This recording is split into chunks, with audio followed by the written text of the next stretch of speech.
Un golpe de mazo en Nueva York, más de 160 países firmando al unísono. No están discutiendo un tratado de paz nuclear ni una crisis financiera internacional. Están legislando la pasión. ¿Por qué las mentes más poderosas del planeta decidieron de pronto que el fútbol necesitaba un día oficial en el calendario global? La respuesta no está en los despachos de la ONU, sino en los secretos mejor guardados de la historia del siglo XX. Bienvenidos a una investigación de cómo el juego de la calle se convirtió en el arma geopolítica más efectiva de la humanidad. Para entender la magnitud de lo que ocurrió en la Asamblea General de las Naciones Unidas, debemos retroceder exactamente un siglo. París, 25 de mayo de 1924. Los Juegos Olímpicos de Verano. Por primera vez en la historia del deporte, delegaciones de todas las regiones del planeta se reunían en torno a un balón. El eurocentrismo futbolístico comenzaba a desmoronarse. Por las tensiones venían de mucho más atrás. Una década antes, en la Navidad de 1914, los altos mandos militares observaron con horror cómo sus soldados desobedecían las órdenes directas de acabar con el enemigo. En el frente occidental de la Primera Guerra Mundial, alemanes y británicos dejaron los fusiles para compartir villancicos y patear un balón improvisado. El fútbol no pidió permiso a los generales, simplemente ocurrió. Los imperios entendieron ese día que el juego era peligroso, unía lo que la política necesitaba separar. La presión acumulada durante décadas demostró que el fútbol no era un simple entretenimiento para las masas en los patios escolares, como sugería la narrativa oficial. Era un termómetro social indomable. Con los años, las instituciones entendieron que si no podías prohibir el fútbol, debías instrumentalizarlo.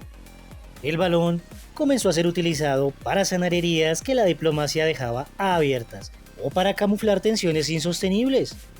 Tomemos el año 2002, el Mundial de Corea y Japón, dos naciones separadas por más de 30 años de ocupación militar, resentimiento histórico y heridas coloniales profundas fueron obligadas por las circunstancias y los intereses comerciales de la FIFA a compartir el escenario. Los estadios se convirtieron en zonas de distensión obligatoria. Se forzó una reconciliación televisada que escondía intereses económicos y millonarios en el mercado asiático.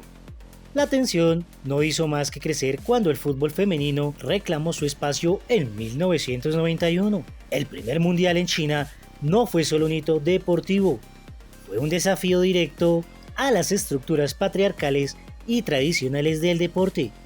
Cada avance del balón rompía una estructura de poder. Las federaciones nacionales miraban con desconfianza cómo el control del juego se les escapaba de las manos. El ambiente mediático ya no solo analizaba tácticas, analizaba revoluciones socioculturales. Año 2005, Costa de Marfil. El país está desangrándose. Una guerra civil brutal. Hermanos contra hermanos. El norte contra el sur. El balón rueda en los estadios mientras las balas zumban en las calles. La selección marfileña clasifica por primera vez a un mundial. El vestuario es un polvorín de etnias rivales. Pero ocurre lo impensable. Didier Drogba toma el micrófono. No habla de tácticas, no habla de goles. Se arrodilla frente a las cámaras de televisión en vivo. Todo el país lo está viendo. Por favor, perdonémonos. Un país con tantas riquezas no puede caer en la guerra. Depongan las armas.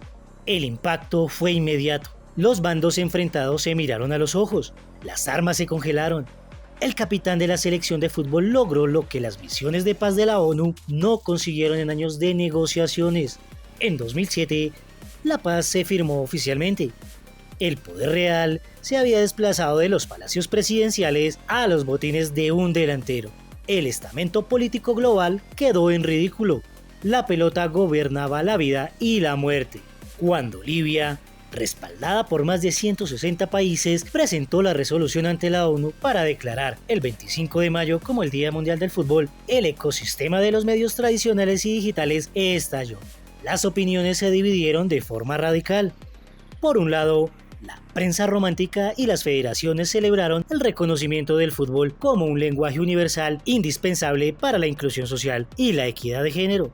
Las redes sociales se inundaron de elogios hacia la inclusión del fútbol 5 para personas invidentes en los Juegos Paralímpicos desde Atenas 2004, un símbolo innegable de la accesibilidad y el silencio respetuoso en los estadios. Sin embargo, en los programas de debate de máxima audiencia y los sectores más analíticos de la prensa internacional, la sospecha comenzó a sembrarse. ¿Por qué ahora? ¿Por qué la ONU decide institucionalizar un deporte que históricamente ha sido salpicado por escándalos de corrupción corporativa?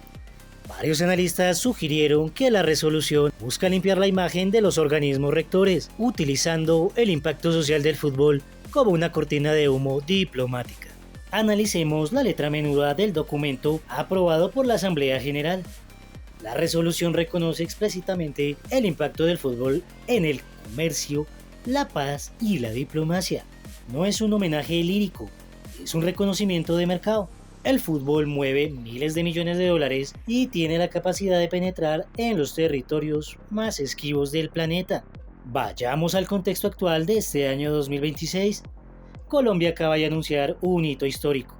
A través de su radio pública, el sistema de medios públicos llevará la Copa Mundial de la FIFA a los lugares más recónditos y aislados del país por primera vez en la historia.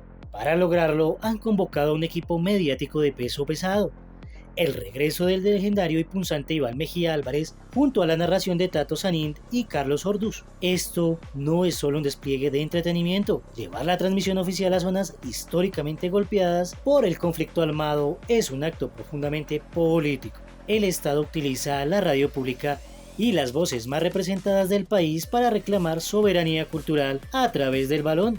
Donde la infraestructura del gobierno no llega, llega la señal de la radio transmitiendo el mundial. Los intereses ocultos detrás de la democratización del fútbol siempre rozan el contorno social y la cohesión nacional. La institucionalización del fútbol cambia las reglas del juego para siempre.